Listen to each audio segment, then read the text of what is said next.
Hi అండి, అందరూ ఎలా ఉన్నారు? ఈరోజు మనం ఆకాకరకాయ ఫ్రై చేసుకుందామండి. ఇందులో మనం మిక్సింగ్ కాంబినేషన్ బంగాళదుంప కూడా వేస్తున్నాను.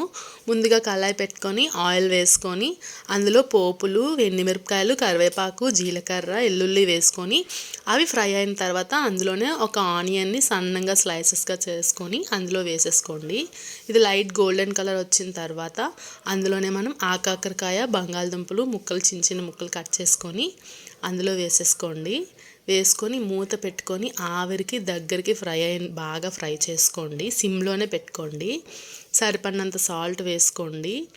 ఇది మనకి పొటాటోని ఒకసారి స్మాష్ చేసి చూస్తే పొటాటో అనేది కొంచెం చిరిగిందంటే ఫ్రై రెడీ అయినట్టేనండి. చాలా బాగుంటుంది. చారు ఉన్నా, పప్పు ఉన్నా, లేకపోతే వేడి వేడి అన్నంతో ఈ కర్రీ తింటే చాలా బాగుంటుంది. ఒకసారి డెఫినెట్గా ట్రై చేసి చూడండి. నా వీడియో కనుక మీకు నచ్చినట్టుంటే లైక్ చేసి సబ్స్క్రైబ్ చేసేయండి. Thank you. Bye bye.